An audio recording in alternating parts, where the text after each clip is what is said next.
పరిచర్య చేయడానికి వచ్చారు, మనమైతే పరిచర్య చేయించుకోవడానికి వచ్చాం. యేసు ప్రభు నేను పరిచర్య చేయించుకోవడానికి రాలేదు, పరిచర్య చేయడానికి వచ్చారు. ఆయన బిడ్డలమైన మనం ఎలా ఉన్నాం? పరిచర్య చేయించుకుంటున్నాం. నేను వాళ్ళని పట్టుకొని కూర్చోబెట్టదు ఒకటే, అదే కదా. నేను చెప్తే కూర్చుంటున్నారు, పరిచర్య చేయించుకుంటున్నారు. కాబట్టి మనం పరిచర్య చేయాలి, దేవునికి మనం పరిచర్య చేయాలి.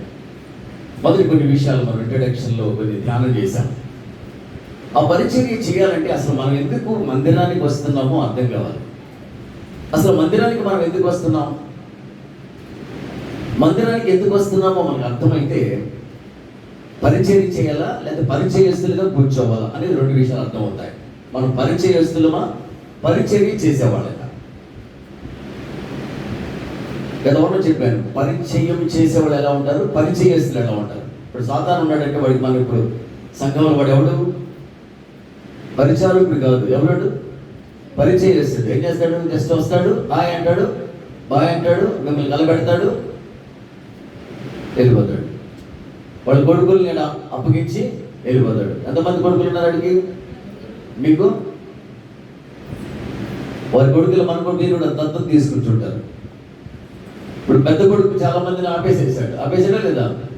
పెద్ద కొడుకు చాలా పవర్ఫుల్గా ఉన్నాడు, రానీయుడు.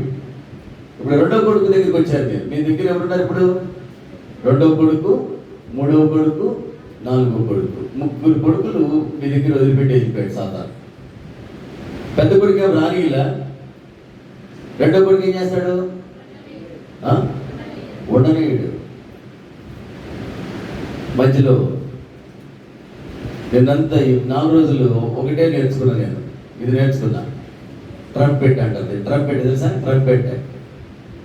ఈ ట్రంపెట్ ఏం చేస్తుంది? పే అంటది, అంటది. ఈ 4 రోజులు పిల్లలు ఇట్లా అంటారు, తాగి వస్తారు. కాసేపు నాకు మళ్ళీ ఇట్లా అంటారు, ఇట్లా ఇట్లా ఇట్లా ఇట్లా. మనకు మధ్యలో ఇప్పుడు అదే గుర్తు చేస్తాడు. ఏం గుర్తు చేస్తాడు? ఇది గుర్తు చేస్తాడు. అది తాగి వస్తాం. తర్వాత రెండోది గుర్తు చేస్తాడు. కాబట్టి ఉండనీయుడు వాడు. మూడవది విననీయుడు, నాలుగవది ఆచరించనీయుడు. జాగ్రత్త. ఈ 4 విషయాలు తెలుసు కాబట్టి చాలా జాగ్రత్తగా ఉంటాయి. ఈ సమయంలో అసలు మందిరానికి మనం ఎందుకు వస్తున్నాం? హైందవ సోదరులు అడిగితే వాళ్ళకు ఒక సిస్టమ్ ఉంది. సంవత్సరానికి 3 సార్లు మేము మా దేవుని ఇష్టమైనటువంటి చోటికి వెళ్తాం. మేము ఆయనకి ఇవ్వాల్సింది మేము ఇస్తాం, ఆయన దగ్గర నుంచి తెచ్చుకోవాల్సింది మేము తెచ్చుకుంటాం. అర్థమైందా? వాళ్ళ యొక్క విధానం ఏంటి? సంవత్సరానికి కనీసం 3 సార్లు ఆయన దగ్గరికి వెళ్ళి మేము ఇవ్వాల్సింది మేము ఇచ్చి ఆయన దగ్గర నుంచి తెచ్చుకోవాల్సింది తెచ్చుకుంటాం. వాళ్ళ యొక్క సిద్ధాంతం. మన సహోదరులు ముస్లిమ్స్ అయితే వాళ్ళ సిద్ధాంతం ఏంటంటే హజ్ ఏదో యాత్ర ఉంటుంది, హజేనా, అక్కడికి వెళ్తారు మక్కాకి. వాళ్ళు కూడా సంవత్సరానికి 3 సార్లు వెళ్ళాలి. అక్కడికి వెళ్ళి మా ప్రవక్త సమాధిని దర్శించుకొని వస్తే మాకు పుణ్యము, మాకు అన్నీ జరుగుతాయి అని వాళ్ళు సమాధిని దర్శించుకోవడానికి సంవత్సరానికి 3 సార్లు వెళ్తారు. సరే, వారి ఉద్దేశాలు బాగానే ఉన్నాయి. మన ఉద్దేశం ఏంటి? మంది హార్డ్గా ఉంది సార్, సంవత్సరానికి మనకు కూడా 3 సార్లు అయితే బాగుండేది, వారం రావాల్సి వస్తుంది, ఇదే కష్టం కదా మాకు అంటారా? మనం కూడా సంవత్సరానికి 3 రోజులు పెట్టుకుందామా? పేడ వదిలిపోతుంది జీవితం. కాబట్టి జ్ఞాపకం చేస్తాం, మనం ఎందుకు వస్తున్నాం? మందిరానికి వచ్చేటప్పుడు ఒక ఉద్దేశం ఉండాలి. చాలాసార్లు మనం మందిరానికి వచ్చేది ఒక ఉద్దేశం లేకుండా వస్తున్నాం. ఇది ఒక ఆచారం అయిపోయింది. మందిరానికి రావడం అనేది ఒక ఆచారం అయిపోయింది. ఇది ఒక పద్ధతి అయిపోయింది. ఇది ఒక డ్యూటీ అయిపోయింది. ఆదివారం అనేది ఒక చర్చికి వెళ్ళాలి డ్యూటీ, అంతేనా? ఆదివారం మందిరానికి ఎందుకు వెళ్ళాలి? అసలు మనం ఎందుకు వెళుతున్నామో, ఎందుకు వెళ్ళాలో అర్థమైతే ఈ స్థితి మనకు ఉండదు, వేరే స్థితిలో మనం ఉంటాం. మనకు అర్థం కాక వాళ్ళేదో తెలియనటువంటి దాన్ని చేస్తున్నారు. మనం కూడా అలానే ఆదివారాన్ని, దేవుని మందిరాన్ని నిర్లక్ష్యంగా ఉంచుతున్నాం. చూడండి, ఒకసారి పౌలు గారు పేతురుకు రాస్తూ ఒక మాట చెప్తారు. మొదటి తిమోతి పత్రిక 3వ అధ్యాయము, 1 తిమోతి 3rd chapter verse 15. అయినను నేను ఆలస్యం చేసిన యెడల దేవుని మందిరములో అనగా జీవగల దేవుని సంఘములో జనులు ఎలాగూ ప్రవర్తింపవలనది నీకు తెలియవలనని ఈ సంగతులు మీకు రాయించున్నాను. ఆ సంఘము సత్యమునకు స్తంభమును ఆధారమైనది. ప్రార్థన చేస్తున్నాం. తండ్రి, మీ వందనాలు. ఈ చెప్పిన మాటలు వచ్చిన ఆయన మా కళ్ళు తెరిపించి, మన మనోనేత్రాలు తెరిపించిన ఆయన ఈ మందిరానికి ఎందుకు వస్తున్నాము ఎరిగి తద్వారా దీవెనలు పొందేటువంటి కృప మాకు దయచేయమని. మేము వ్యర్థంగా వస్తే వ్యర్థమైపోతాం ప్రభా. కాబట్టి నాయన, ఏ ఆలోచనతో మేము వస్తున్నామో, ఏ ఆలోచనతో రావాలో, ఎందుకు రావటం అవసరమో మేము గ్రహించి ఆ ప్రకారం దీవించబడడానికి కృప దయచేయమని. మీరు మాట్లాడమని, బిడ్డలకు వినగల చెవులు, గ్రహిక మనసు, లోబడగల శరీరం దయచేయమని యేసు నామములో అడిగి పెట్టుకుంటున్నాం తండ్రి. ఆమేన్. మంచిదండి. ఇక్కడ చదవబడినటువంటి మాటలు పౌలు అంటాడు, అయినా నేను ఆలస్యం చేసినట్లా దేవుని మందిరములో అనగా జీవగల దేవుని సంఘములో జనులు ఎలాగో ప్రవర్తింపవలనో అది నీకు తెలియజేయాలని ఈ సంగతులు నీకు రాయించున్నాను. ఆ సంఘము సత్యమునకు స్తంభమునకు ఆధారమైనది. ఇక్కడ జ్ఞాపకం చేసుకోండి, నేను ఆలస్యం చేశాడు దేవుని మందిరములో జీవగల దేవుని సంఘములో. ఆమె టైం లేదు ఇక్కడ. అంజలి లాస్ట్ వచ్చిందే తప్పు, వాడు ముందుకు వచ్చేది ఇంకొక తప్పు. ఇక్కడ మనం జ్ఞాపకం చేసుకుంటే, అయినా నేను ఆలస్యం చేశాడు దేవుని మందిరములో అనగా జీవము గల దేవుని సంఘములో. సంఘం అంటే ఏంటంటే ఇక్కడ జీవము గల దేవుని సంఘం. సంఘంలో ఏముంటుందన్న? జీవం ఉంటుంది. జీవం ఉంటుంది. సంఘం ఎప్పుడు చచ్చిపోయింది కాదు, బ్రతికి ఉంటుంది. జీవము గల సంఘములో అంటున్నాడు, అనగా జీవము గల దేవుని సంఘములో జనులు ఎలాగో ప్రవర్తింపవలనది నీకు తెలియవలనని. సంఘములో మనం ఎలా ప్రవర్తించాలి? ఇది జీవము గల సంఘం. ఏదో ఇంత మనం చెప్పుకున్న వాళ్ళు పాటించినట్టుగా అదేదో ఆచారం కాదు. ఇక్కడ జీవం ఉంది. జీవం గల దేవుని సంఘం ఇది, దేవుని మందిరం ఇది, దేవుని ఉన్నతమైన స్థలం ఇది. What sanction. కాబట్టి ఇక్కడ మనం ఎలా ప్రవర్తించాలి, ఎలా జీవించాలి, ఎలా ఉండాలి అనేది నేర్చుకోవాలి మనం. ఇది జీవము గల దేవుని సంఘంలో ఉన్నామని మనం ఆలోచన చేయాలి. చాలాసార్లు మనం నిర్లక్ష్యంగా ఉంటాం, దేవుని మందిరంలో అలక్ష్యంగా ఉంటాం. దేవుని సన్నిధికి రావటానికి కూడా అది ఏదో ఒక డ్యూటీ. ఈరోజు చాలా సిగ్గు చేయడం బాధాకరమైన విషయం ఏంటంటే, ఆదివారం తలపోటైపోతుంది క్రైస్తవులకి. ఎందుకు మందిరానికి వెళ్ళాలి. ఇందాక ఒక ఆంటీ అడిగింది నన్ను మార్నింగ్, సార్ ఎండ చూడండి సార్, ఈ ఎండ మమ్మల్ని ఏం చేస్తుంది? మందిరానికి రానికుండా చేస్తుంది. ఏమంటారు దీన్ని తెలుగులో? ఏమంటారు? ఆగా తెలుగులో ఏమంటారు దీన్ని? అయ్యా నేను బయలుదేరాను, కానీ నేను వచ్చేప్పుడు బస్సు వెళ్ళింది, అందుకని మీ ఫంక్షన్కి రాలేకపోయాను. నేను వద్దాం అనుకున్నాను, కానీ టైంకి మా ఆయన శారీ ఐరన్ చేయడానికి వెళ్ళాడు, తీసుకురాలేదయ్యా, అందుకని రాలేదయ్యా. ఇవన్నీ ఏమంటారు? అది ఏదది? సాగులు. నువ్వు వెళ్ళాలనుకుంటే ఏదో ఒక విధంగా వెళ్తాం. హాస్పిటల్కి వెళ్ళాలి, కడుపులో నొప్పి వచ్చేస్తుంది, హాస్పిటల్కి వెళ్ళడానికి రెడీగా ఐరన్ చేసిన శారీ లేదు. ఏం చేయాలి ఇప్పుడు? భర్త డ్యూటీ నుంచి రావాలా, శారీ ఐరన్ చేయించుకొని రావాలా, ఆ తర్వాత మనం ఎక్కడికి వెళ్ళాలా? హాస్పిటల్కి వెళ్ళాలా. అంతేనా? కరెక్ట్ నోట్ చేయొద్దండి. హాస్పిటల్కి వెళ్ళాలి, రెడీగా ఐరన్ చేసిన శారీ లేదు, లేదంటే కాటన్ శారీస్ కావాలి, ఎండలో కాటన్ శారీ లేదు. ఇప్పుడు ఏం చేయాలి? భర్త గారు అర్జెంటుగా వచ్చి కాటన్ శారీ తెస్తే కానీ అప్పుడు హాస్పిటల్కి వెళ్ళాం. అప్పుడు దాకా తిప్పని, ఎంత తిప్పుతుందో చెప్పని కడుపు. ఏం చేస్తాం? ఓర్చుకొని శారీ వచ్చిందాక ఉంటామా? ఏమి కట్టుకున్నామో తెలియదు, ఎలాగెళ్తున్నామో తెలియదు. ఎప్పుడు అర్థమైంది? హాస్పిటల్లో ట్రీట్మెంట్ వేసిన తర్వాత అరే మసి శారీతో వచ్చానా అరే అని అప్పుడు చూసుకుంటాం. అప్పుడు దానికి ఏం భయం? ప్రాణ భయం. దేవుడు అనేటప్పటికి ఏ భయం లేదు. దేవుడు ఏం వెళ్ళాలంటే సాకులు చాలా ఉంటాయి మనకి. ఎవరు పెడతారు ఈ సాకు? సాధారణ పని ఏంటంటే సాకుకి పెట్టడమే.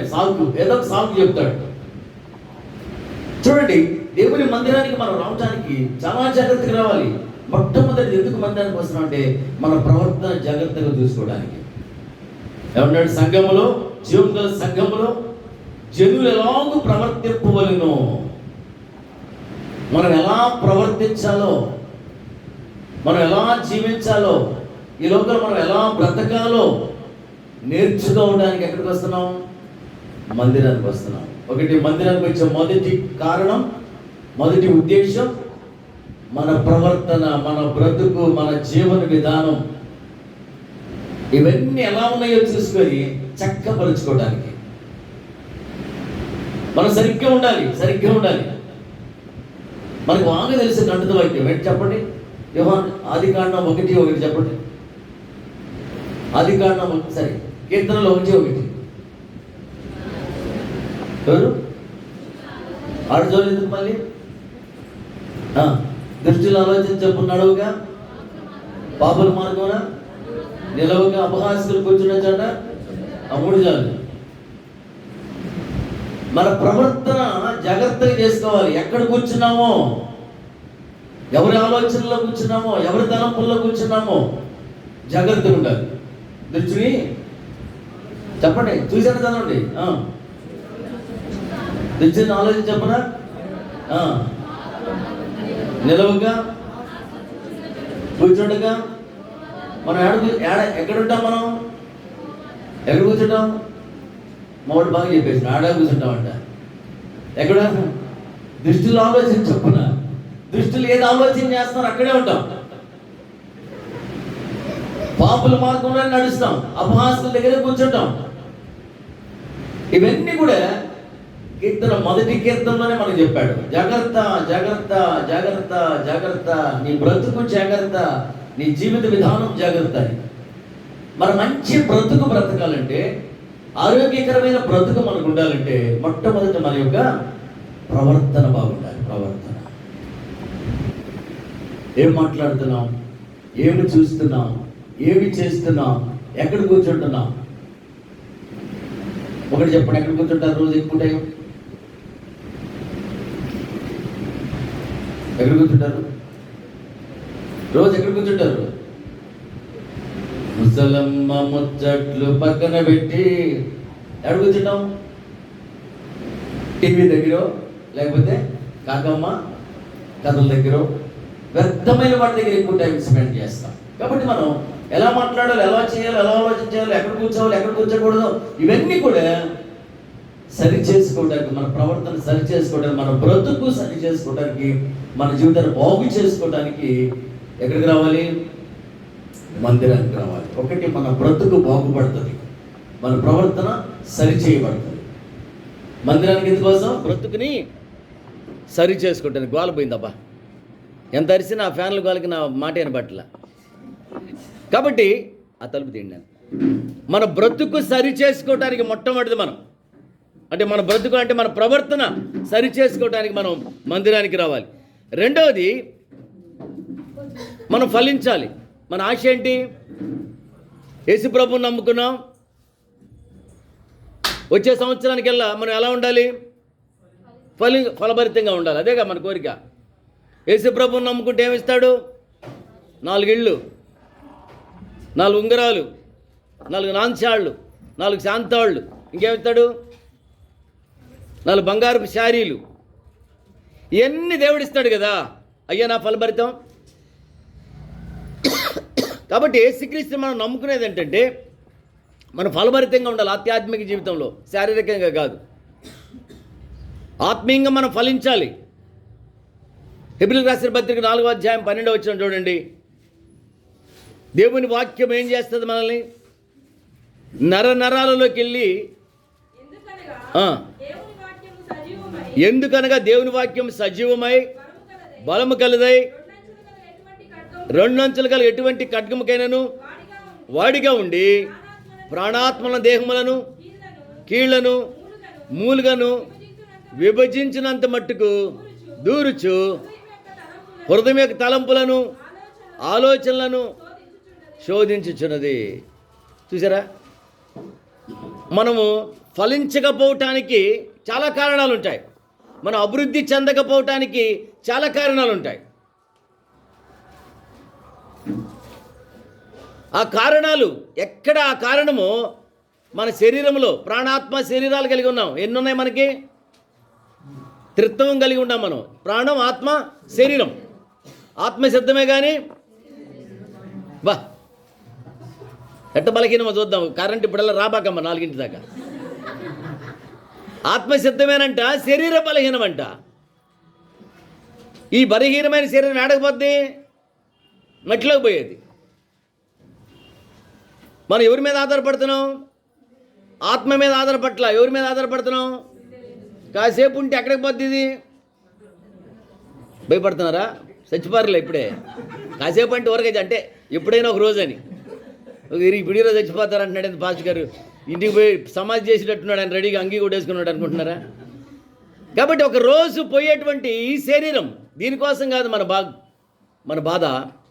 ఆత్మ కోసం సిద్ధపడాలి. అందుకని మనం ఫలించకుండా, మనం అభివృద్ధి చెందకుండా, మనం ఆస్వాదించబడకుండా ఎక్కడ ఏమి ఆటంకం వస్తుందో అది శోధిస్తుంది. వాక్యం ఏం చేస్తుంది? కీళ్ళలోకి, మూలుగుల్లోకి, ఎక్కడికి వెళ్తుంది? ప్రతి ఆలోచనలకు, తలంపులకు, అన్ని చాటుకు వెళ్తుంది. నేను ఎప్పుడు చెప్తా, హెడ్ టు బాటం, తలని అరితల నుంచి అరికాలు దాకా, నడినెత్తి నుంచి అరికాలు వరకు కూడా ఎవరెళ్తారు?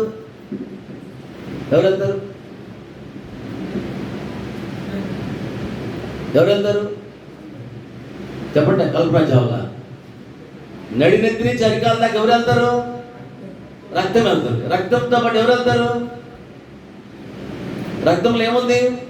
మన ప్రాణం ఉంది. మన ప్రాణంలో ఏముంది? 2 అంచులు కదా. వాక్యాన్ని ఇంటే వాక్యాన్ని మీరు ధరించుకుంటే అది ఎక్కడికి వెళ్తుంది? నడినెత్తి నుంచి ఎక్కడ ఏది. అందుకని వాక్యం కలిగిన వాళ్ళకి, వాక్యం ఉన్న వాళ్ళకి ఏముంటాయి? స్వస్థత ఉంటుంది. ఏముంటుంది? వాక్యాన్ని పాటిస్తూ వాక్యానుసారంగా నడుచుకునే వారికి ఏముంటుంది? స్వస్థత ఉంటుంది. ఎందుకంటే ప్రతి మూలుగులోకి వెళ్తుంది. అది ప్రతి బాడీలో ప్రతి ఏరియాని టచ్ చేస్తుంది. బాడీలో బ్లడ్ సర్క్యులేషన్ లేని ఏరియా ఏదైనా ఉందా చెప్పండి? ఉందా లేదా? 100 మార్కుల క్వశ్చన్. బ్లడ్ సర్క్యులేషన్ వెళ్ళని అవయవము ఏదైనా ఉందా? లేదన్నోడు చేయొద్దండి. అన్నిటికీ వెళ్తుందా? వెళ్తుందన్నోడు చేయొద్దండి.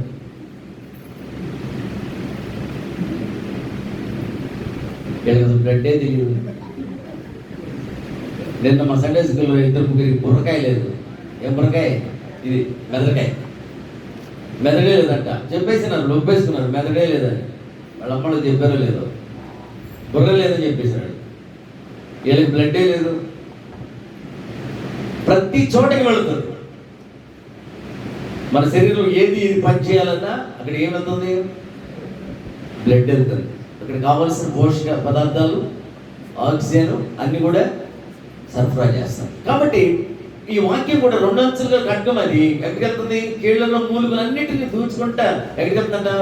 ప్రతి అంతరంగాల్లో కూడా వెళ్ళిపోతుందంట. అన్ని శోధిస్తుందంట, అన్ని పరిశోధిస్తుందంట. చూసారా? అటువంటి పవర్ఫుల్ వెపన్ ఏంటది? వాక్యం. ఆ వాక్యం మనలో ఉంటే మనం ఫలిస్తాం. ఎక్కడ ఎండిపోతున్నామో అక్కడికి వాక్యం వెళ్ళి మనల్ని చిగురింపజేస్తుంది. ఎక్కడ మనము గట్టిగా రాయిలయ్యామో అక్కడ దాన్ని బద్దలు కొడుతుంది వాక్యం. అందుకోసమని ఆ వాక్యాన్ని విననీయుడు రెండో కొడుకు వచ్చి, మూడో కొడుకు వచ్చి ఏం చేస్తాడు? విననీయుడు. ఉంటారు ఇక్కడ ఎంతమంది ఉంటారు? నలుగురేనా? అందరూ క్యాన్వాస్ పైన 500 వచ్చేసినట్టు చూస్తున్నారు.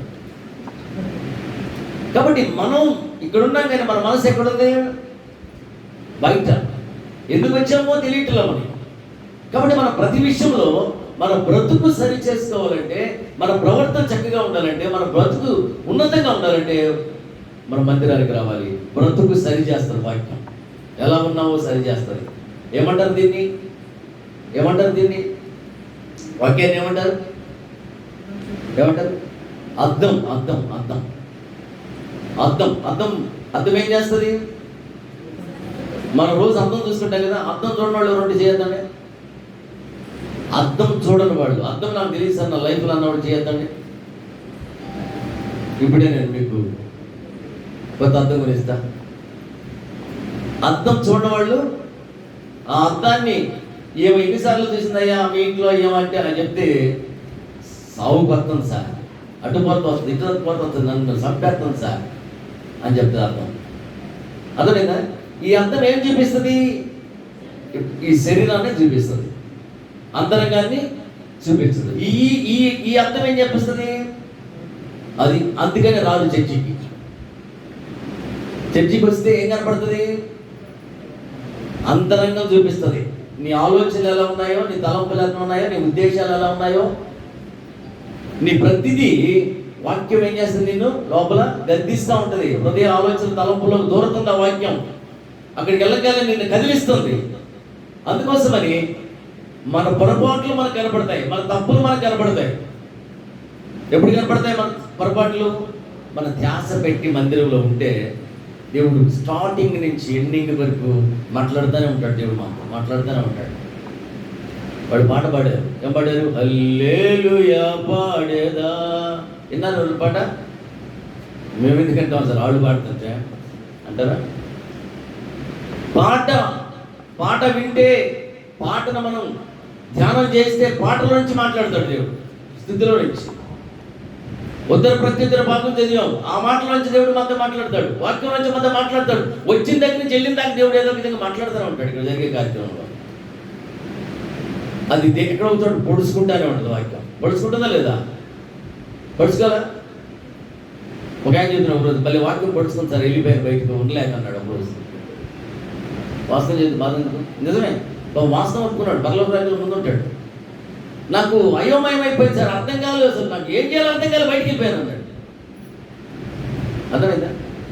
అంటే మనల్ని కింద మీద చేస్తుంది. ఆ కింద మీద చేసినప్పుడు ఏం చేస్తాడంటే సాతాను, నువ్వు ఎందుకైనా ఇక్కడ వెళ్ళిపోయా బయట అని మళ్ళీ ఏం చేస్తాడు? సరి చేసుకొని కూడా చేస్తాడు, చక్కపరచుకోకుండా చేస్తాడు. కాబట్టి ఈ వాక్యము అంతరంగాన్ని పరిశోధిస్తుంది, పరీక్షిస్తుంది. కాబట్టి మనం ఎక్కడ ఫలించాలో, ఎక్కడ మనం ఫలించకుండా ఎండిపోతున్నామో, ఎక్కడ వాడిపోతున్నామో అది సరి చేస్తుంది. ఏంటది? వాక్యం. అందుకని మందిరానికి వస్తే ఒకటి బ్రతుకు బాగుపడుతుంది, రెండోది ఫలిస్తాం. ఈ అర్థం మనల్ని, ఈ ఆత్మీయ అర్థం ఎక్కడ మిస్టేక్స్ ఉన్నాయో, ఎక్కడ మనం తప్పు చేస్తున్నామో, ఎక్కడ తప్పు ఆలోచనలు ఉన్నాయో అన్నిటినీ మనల్ని తెలియజేస్తూ ఉంటుంది. అర్థమైందా? వాక్యం వినపడుతుందా? ఎవరికో గుచ్చుకున్నట్టుంది లోపల. వాక్యం అర్థమవుతుందా? అమ్మ నా మాట వినపడుతుందా? మిషన్లు తెప్పినా వినపడుతుంది. అందరికీ ఉంది కదా వినికిడి. కాబట్టి ఒక్కొక్క మాట మన శరీరంలో ఎక్కడ బలహీనత ఉందో, ఎక్కడ దేవునికి ఆయాస్కరమైన ఉన్నాయి మన జీవితంలో, అవి టచ్ చేస్తూ ఉంటుంది.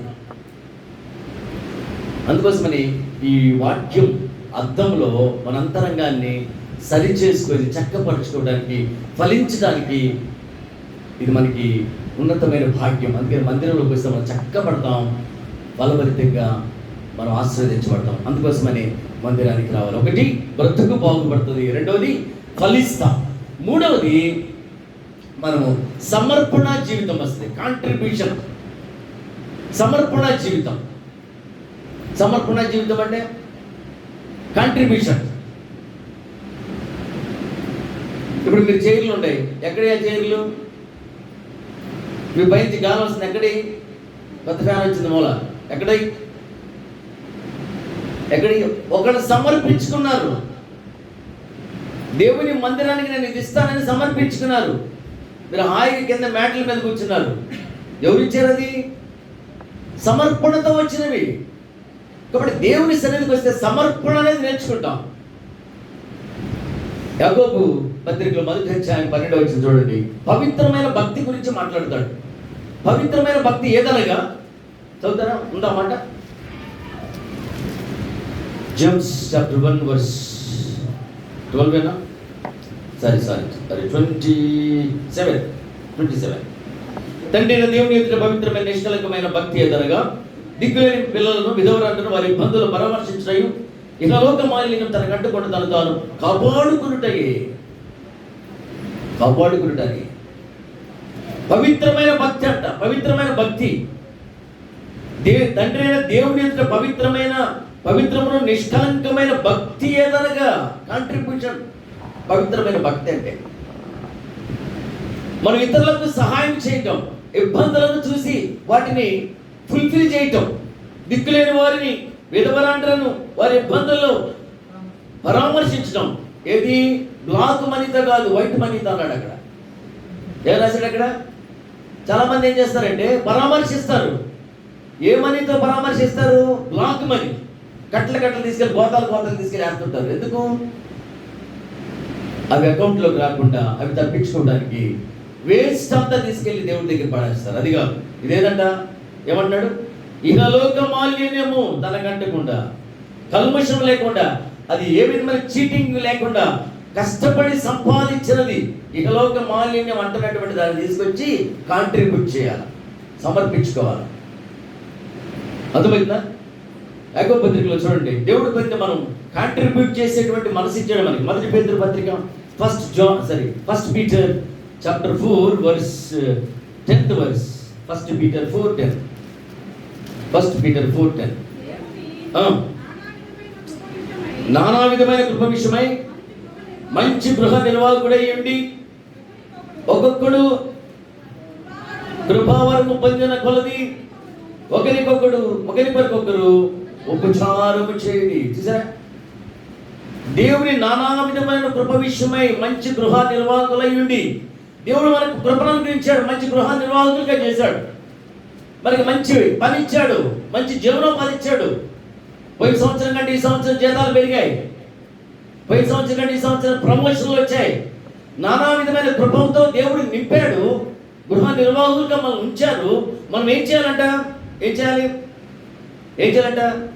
ఒక్కొక్కడు నువ్వు కృపావారం పొందిన కొలది ఇంకొకరికి ఏం చేయాలంట? ఉపచారము చేయాలి. అది కాంట్రిబ్యూషన్. మనకి కలిగిన దానిలో నుంచి లేని వాళ్ళకి, ఇంకొకరికి మనకి కలిగిన సమృద్ధిలో నుంచి ఏం చేయాలంట? ఉపచారం చేయాలి. అది దేవుడు ఎక్కడ నేర్పిస్తాడు మనకి? హెల్పింగ్ నేచరు ఎక్కడి నుంచి వచ్చింది? మన భారతదేశానికి మిషనరీస్ వచ్చినప్పుడు ఫస్ట్ వాళ్ళు చేసింది ఏంటంటే ఉపచారమే చేశారు. ఏం చేశారు? ఫస్ట్ వాళ్ళు సువార్త ప్రకటించడానికి వచ్చారు. ఇక్కడ చూస్తే అందరూ భయంకరమైన పేదరికంలో ఉన్నారు. ధనికుల దగ్గరికి వెళ్ళారు, వాళ్ళు ఎవరు దేవుని మాట వినలేరు, బాధపడ్డారు. చాలా శాస్త్రం దగ్గరికి వెళ్ళారు, వాళ్ళు వినల. పాండిత్యం కలిగిన వారి దగ్గరికి వెళ్ళారు, వారు వినల. వీళ్ళు బాధపడ్డారు. అంత దూరం నుంచి వచ్చాం దేవా, మా తల్లిదండ్రులను, మా భార్య బిడ్డలందరూ వదిలేసి వచ్చాం, ఏంటి లేవు, మేము వచ్చిన పని అవ్వట్లేదంటే ఆ చివరికి ఆ ఊరు బయట ఉన్న వాళ్ళ దగ్గరికి వెళ్ళండి అన్నాడు దేవుడు. ఎవరాళ్ళు? అన్టచబిలిటీ. ఎవరాళ్ళు? అంటరాని వాళ్ళు ఉన్నారు. ఊరు బయట వాళ్ళ దగ్గరికి వెళ్ళంటే వాళ్ళ దగ్గరికి వెళ్ళి రెండు రాబాయి మీకు సువార్త చెప్తాం, మేసయ్య మీకోసం ఈ లోకానికి వచ్చాడరా, మిమ్మల్ని అందరినీ పరలోకం తీసుకెళ్తారు మేసయ్య నమ్ముకుంటే అని చెప్తే వాళ్ళు అంటున్నారు, సార్ ఆకలి సార్ దప్పిక సార్ ఎండ సార్ సొక్కాయ లేదు సార్ ఏమంటారు వాళ్ళు వినడానికి ప్రైమరీ నీడ్స్ లేవు వాళ్ళకి. ముందేం కావాలి మీకు? మీరు ఇప్పుడు ఇంతసేపు కూర్చున్నారంటే ఇంతసేపు కూర్చున్నారంటే పైన టాప్ లేకుండా, కింద కూర్చోడానికి కుర్చీలు లేకుండా, ఫ్యాన్లు లేకుండా, ఆ కింద ఓపెన్ ప్లేస్ నుంచోబెట్టి వాక్యం వినండి అంటే ఎంతమంది వింటారు? వద్దే కదా సార్ మేము వింటానికి అసలు అంటారా? వింటారా? మీకేం చేసాం? మంచి రూఫ్ కింద మంచి మ్యాట్ కింద మంచి టైల్స్, పక్కన మంచి మంచి ఫ్యాన్లు, లైటింగు అన్నీ ఇచ్చి హాయిగా కూర్చోబెడితే నిద్ర వస్తుంది. సరే, వాళ్ళకి ఏమి లేవు. ఇక్కడ కనీసం వినాలంటే ఆకలేస్తుంది, ఏమింటారు? దప్పికేస్తుంది, ఏమింటారు? బట్టలు లేవు, ఏమి కూర్చుంటారు అక్కడ? మొట్టమొదటి వాళ్ళు ప్రైమరీ నీడ్స్, అది పరిచర్య, మొట్టమొదటి పరిచారం చేస్తూ పరిచర్య చేశారు. మేము ఇస్తుంది హల్లెలూయా, హల్లెలూయా. కాబట్టి మనము దేవుడి మందిరంలో పరిచారం చేయటం, పరిచర్య చేయటం నేర్పిస్తుంది వాక్యం మనకి. యేసుప్రభు అదే చేశారు, పరిచర్య చేశారు ఆయన. నేను పరిచర్య చేయించుకోవడానికి రాలేదు కానీ అనేకులకు ప్రతిగా నేను పరిచర్య చేసి క్రైదనం అవడానికి వచ్చాను అన్నాడు ఆయన. కాబట్టి జ్ఞాపకం చేసుకోండి, దేవుని మందిరానికి వస్తే మనకు ఇతరులకు సహాయపడటం, ఇతరులకు సేవ చేయటం, ఇతరులను బలహీనలను బలపరచడం అనేది నేర్చుకుంటాం. కాంట్రిబ్యూషన్ అనేది మనం నేర్చుకుంటాం. ఉందా మనకు ఆ గుణం? ఉందా? ఇంకొకరికి సహాయం చేసే గుణం ఉందా? ఆయన ఏమన్నాడు యేసు ప్రభు? మీకు 2 అంగీలు ఉంటే 2 ఇచ్చేమన్నాడా? అదే అబద్ధం చెబుతారు, ఇస్తారా మీరు? 2 శారీలు ఉంటే నైటీ ఉంచుగా 2 శారీలు ఇచ్చామన్నాడా? మరి చెబుతున్నారు మీరు. ఏమన్నాడు? ఒక శారీ ఇచ్చి ఒక శారీ ఉంచుకోండి అంటే అన్నాడు లేదా? ఎందుకమ్మా ఏమని చెప్తారు? శారీల గురించి ఎప్పుడు చెప్పినాడు సార్ మీరు? మరి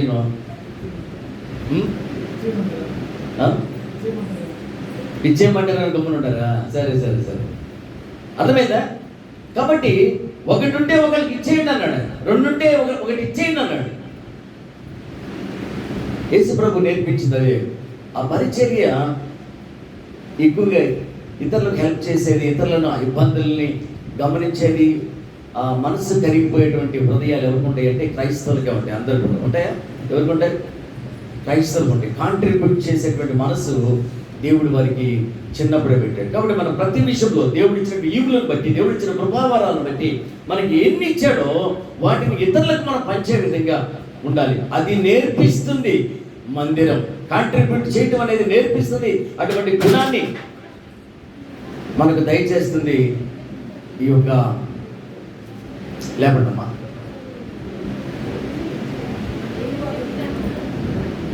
ఇంకొక చేయరే, మా పిల్లలు నిన్న ఏమైనా ఆడి ఉంటారు దాంట్లో. కాబట్టి జ్ఞాపకం చేసుకోండి. ఎడ్చోండి.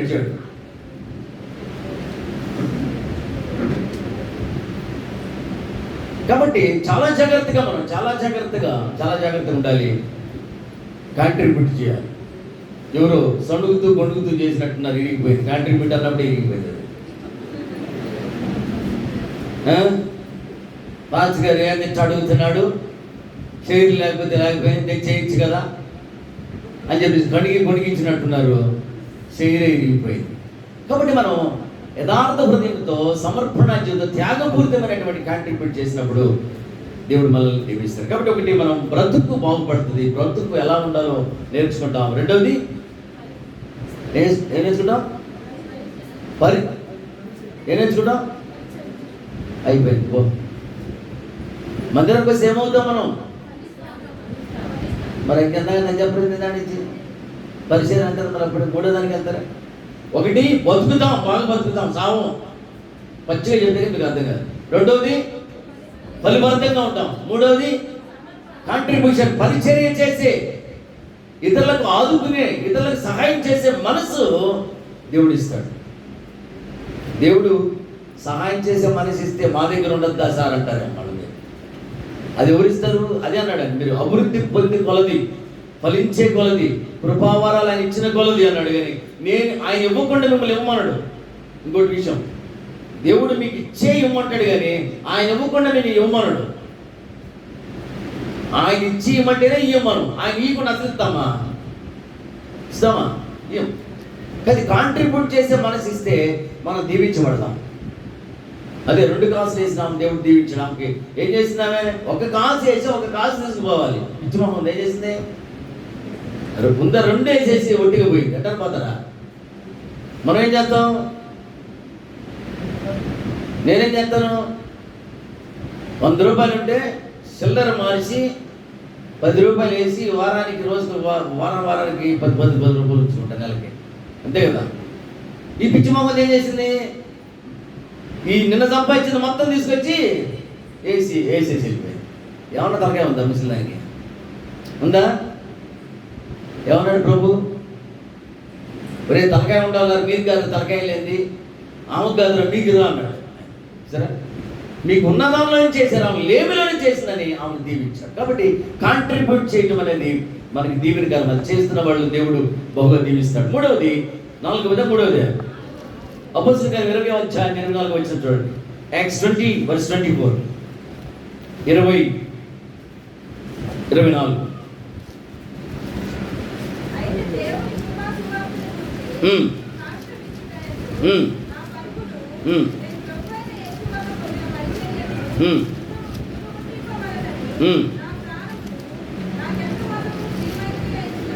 ఆయన అంటాడు, నా ప్రాణం నాకు అంత ప్రియమైనది ఎంచుకోవట్లేదు అంటాడు.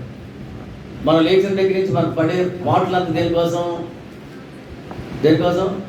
ప్రాణం కోసం. జాగ్రత్త. మనకి సాక్షి జీవితం కావాలి, మంచి సాక్షి జీవితం కావాలి. అసలు నేను మధ్యాహ్నం ఒక వాక్యం చెప్దామని నేను మధ్యాహ్నం ఇక్కడ కూర్చున్నప్పుడు ఆలోచన చేశాను. నిన్న మధ్యాహ్నం చాలా బాధేసింది. లూకాసు వార్త 23వ అధ్యాయము 28వ వచనం. సాక్ష్యం చాలా ప్రాముఖ్యమైనది. 23-25. నాకు కూడా క్లాస్ తీసుకురారు శ్రేయకు మంచిగా. లూకాసు వార్త 23-25.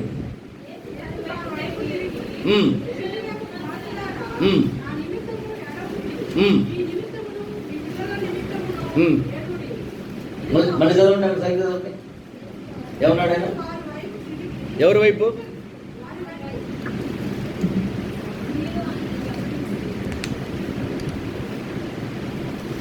ఏస్టర్ అయిపోయింది కాబట్టి ఇప్పుడు ఎవరి వైపు తీసి మాట్లాడుతున్నాడు ఆయన?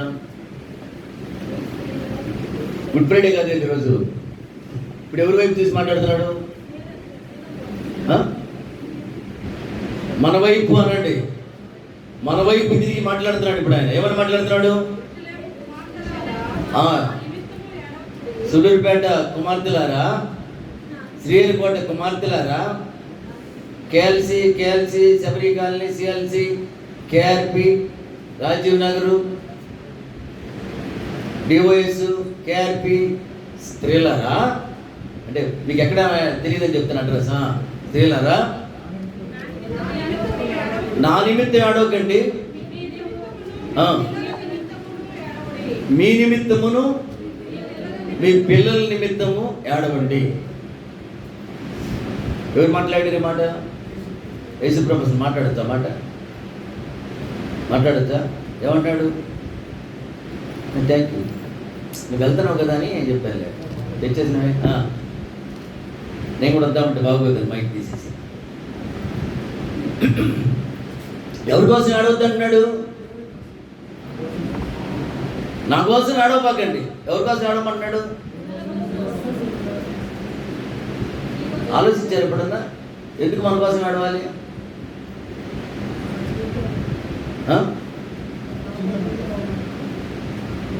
దేవుడు వాక్యం వినడానికి ఫ్యాన్ కింద కూర్చున్నందుక, మోకాళ్ళ మీద కూర్చున్నందుక? ఎవరి కోసం ఏడవమన్నాడు? మీకోసం ఏడవాలి. ఇప్పుడు మనం నిన్నే మీ అందరికి ఫోన్లు చేసి చెబుదాం అనుకున్నా, అమ్మా ఏడవండి. ఏమని?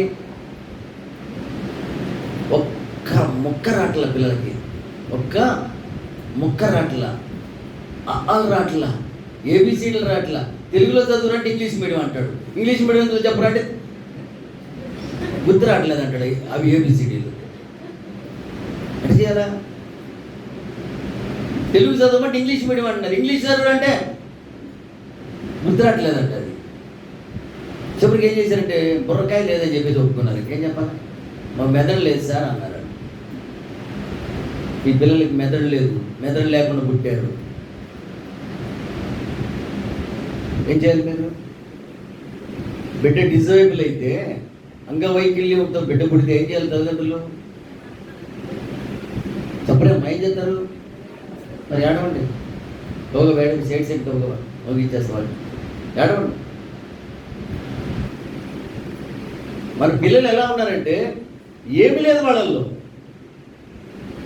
ఏమీ లేదు, ఘోరంగా ఉన్నారు పిల్లలు, ఘోరంగా ఉన్నారు.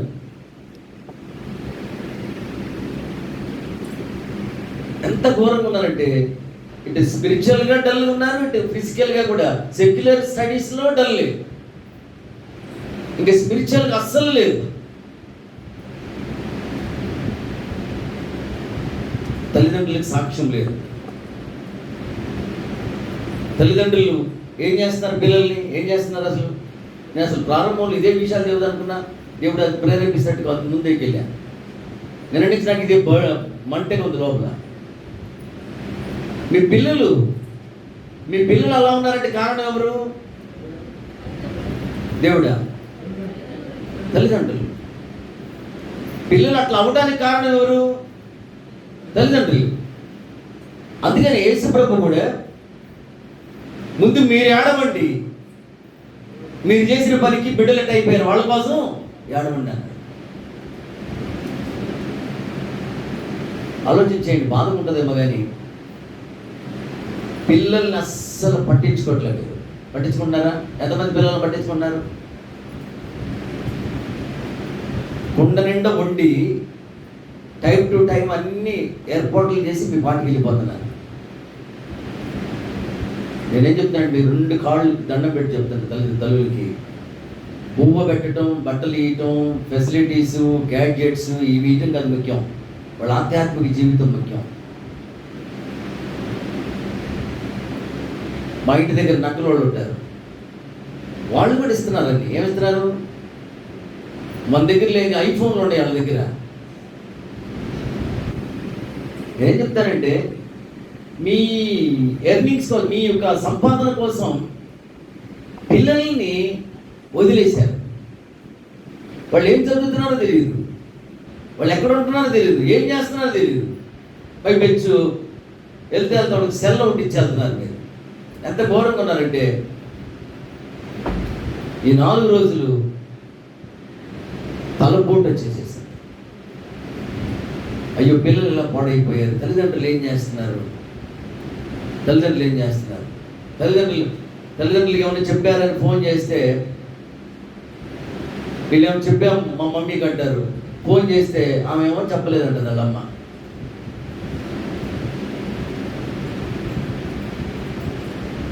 ఇంటికి పోయిన తర్వాత వాళ్ళమ్మ పని అయిపోయింది.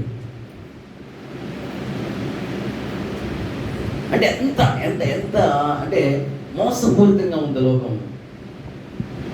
తల్లులకి తండ్రులకి నేను దండం పెట్టి చెప్తున్నాను, 2 చేతులు ఎత్తి. పిల్లలు పాడైపోతున్నారు. మీ డబ్బులు అక్కడికి రావు, డబ్బుల మీద పడిపోయారు, జీతాల మీద పడిపోయారు, ఉద్యోగాల మీద పడిపోయారు. లేచిన దగ్గర నుంచి పొయ్యే పనే కానీ వాళ్ళు ఏం చేస్తున్నారో పట్టించుకోవట్లే. ఇంక మనం సంపాదించేది ఎవరి కోసం చెప్పండి? ఆ మాట చెప్పండి. మనం సంపాదించేది ఎవరి కోసం?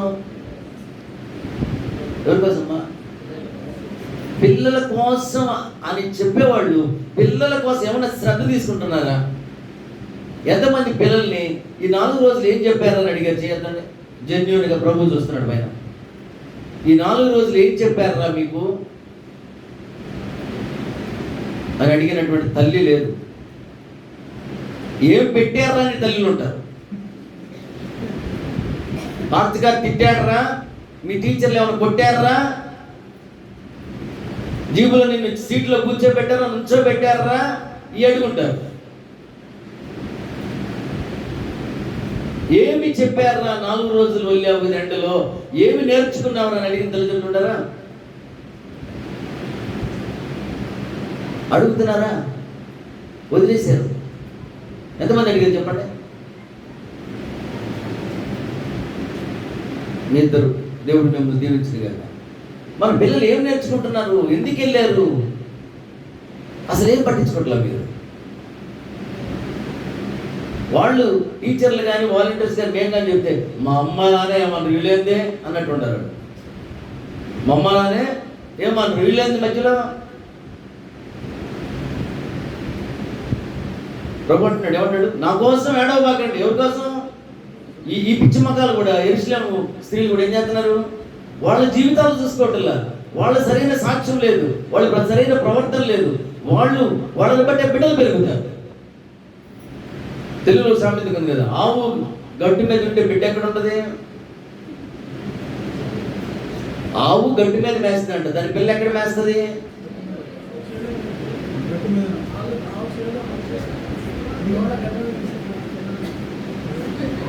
అదే నేను చెప్పింది చెప్పండి, తర్వాత ఆ సామెత తర్వాత చదివి. గట్టు మీద ఆవు ఉంటే పిల్ల కూడా ఎక్కడ ఉంటుంది? మీరు బావి పైన ఉంటే మీ పిల్లడు బావిలో ఉంటాడా? ఎక్కడుంటాడు? అది మీరు బావిలో దూకితే ఏం చేస్తాడు? కూడా వెనక ముందు చూడ్డు దూకేస్తాడు. మీకేం ఏత వచ్చి దూకారు వాడు తెలియదు, దూకేస్తాడు. ఇప్పుడు మీరు ఏడుంటారు? చెట్టు మీదనా? తెచ్చిలో ఉంటారు. మీ పిల్లలు ఏడుంటారు? ఇంటికాడ ఆడుతున్నారు ఆడ, అంతే కదా, బీపీఎస్కి రాకుండా. మీ పిల్లలు ఏడున్నారు? మీరు చర్చిలో ఉంటారు. మీ పిల్లలు ఏడుంటారు? మీరు సీరియల్ దగ్గర ఉంటారు. వాళ్ళు ఎక్కడ ఉంటారు? అదేందో ఆడుతున్నారు. ఏంటది నేను పిల్లలు ఆడే పైన? ఫైర్ ఫాక్సా? ఏందా ఇది? Free fire. అది ఎట్లున్నారంటే పిల్లలు సెల్ తెచ్చుకొని గ్యాప్ దొరికితే పైకి వెళ్ళి ఫ్రీ ఫైర్ ఆడుతున్నారు. అర్థమైందా? పోయండి, పెద్ద ఫోన్ పోయి తల ఫోన్ పోయింది కానట్లా, దాన్ని చక్కగా ఉపయోగిస్తున్నారు లేదో చూడండి. అది పిల్లలు బాగుపడితే అంతకంటే మంచిది, అందరం మంచిగా ఆనందపడతాం. పిల్లలు పాడైపోతే అందరికి బాధే. ఆత్మీయ తండ్రిగా చెప్తున్నా, ఇప్పుడు మీ పిల్లలు పాడైనట్టు వీడే ఏడిస్తే నెక్స్ట్ ఆడవలసింది ఎవరు ఆడవాలి? సార్ మా అబ్బాయి ఫస్ట్ క్లాస్లో ఫెయిల్ అయ్యాడు సార్, ప్రార్థన చేయండి సార్ అని ఎవరికి చెప్తారు మీరు? సార్ మా వాడు పట్టాడు సార్ వేరే వాడు బండికి వెళ్ళి అంటే ఎవరు చెప్తారు? నాకేగా, నేనే కదా మళ్ళీ హాస్పిటల్ కూడా పరిగెత్తాలా? అయ్యా వీడు తెలియక పడ్డాడయ్యా, వీడు నొప్పులు తగ్గించాయా, మళ్ళీ నేను దేవుడికి ప్రార్థన చేయాలి. వీడు ఏదో కొద్దిగా వేసుకున్నాడయ్యా, ఇంకొకసారి వేసుకోకుండా చేయ, ఇదే మా పని.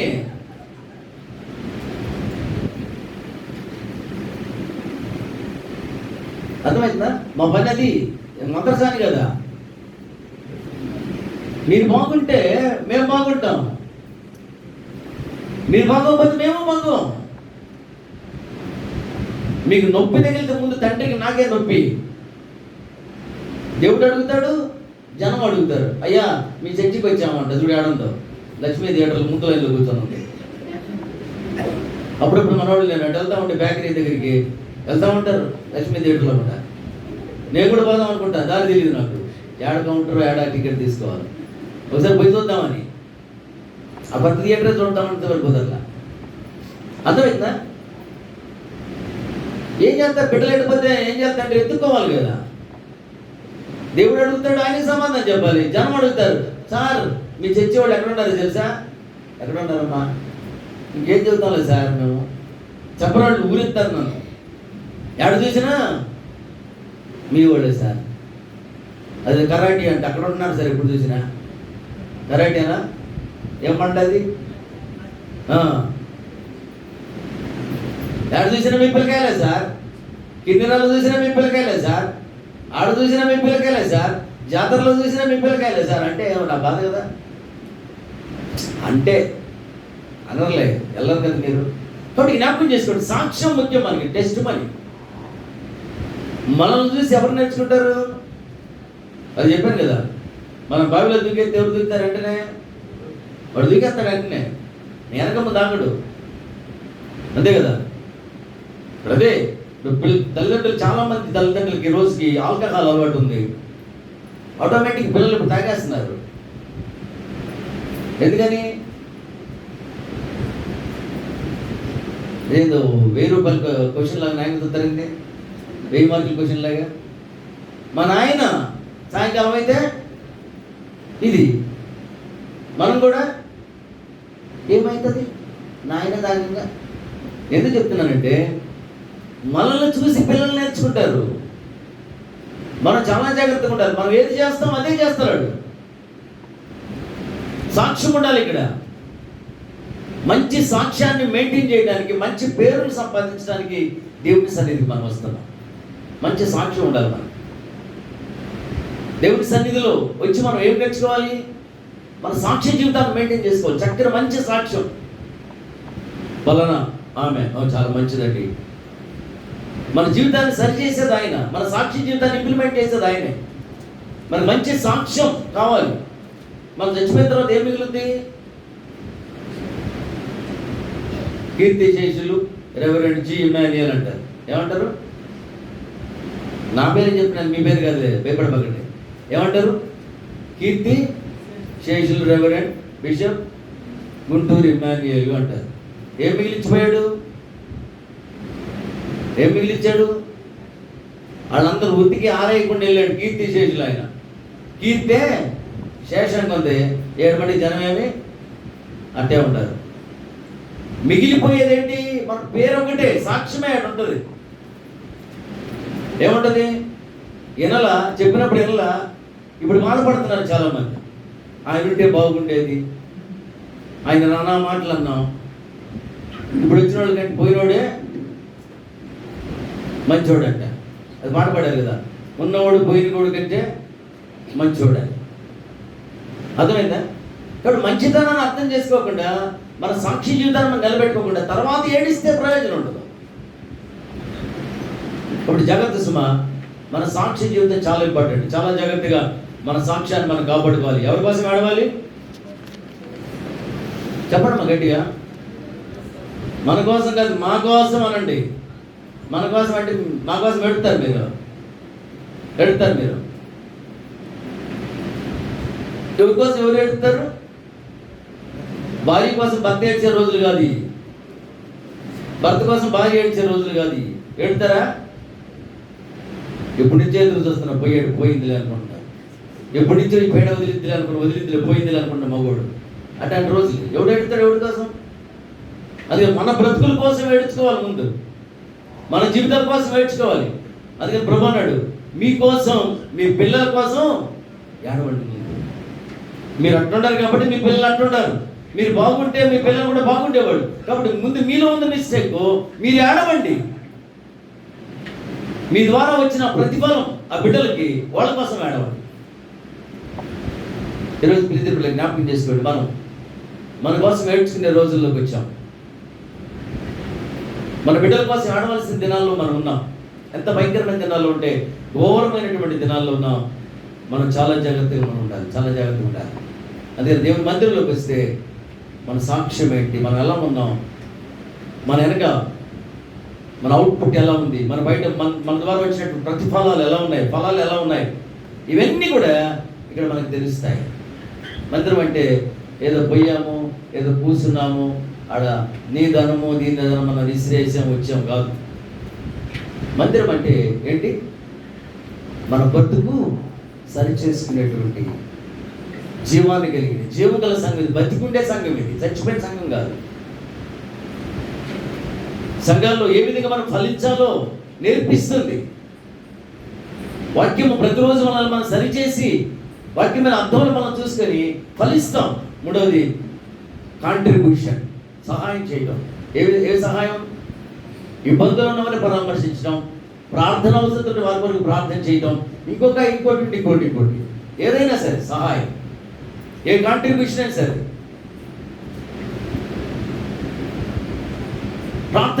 ప్రార్థన చేయొచ్చు, ఇబ్బందులు ఆదుకోవచ్చు. చాలా చాలా రకాల కాంట్రిబ్యూషన్, ఒకటే కాదు. అది చేయటం నేర్పిస్తుంది వాక్యం, పరిచర్య నేర్పిస్తుంది వాక్యం. మంచి సాక్ష్య జీవితం కావాలి. ఏం కావాలి మనకి? మంచి సాక్ష్యం కావాలి. అవి మనం కలిగి ఉండాలి మందిరానికి వచ్చినప్పుడు.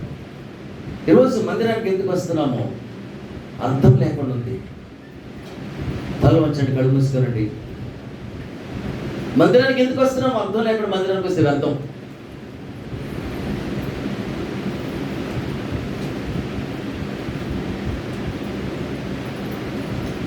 అందుకని ప్రభు అంటున్నాడు, మీ కోసం ఏడవండి, మీ పిల్లల కోసం ఏడవండి అని.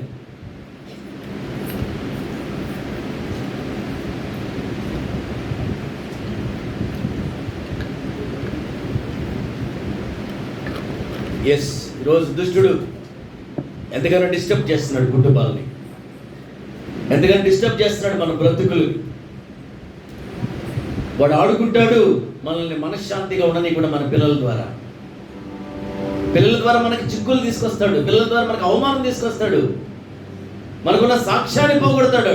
కాబట్టి జాగ్రత్త, పిల్లల్ని పెంచే విషయంలో చాలా జాగ్రత్తగా ఉండాలి.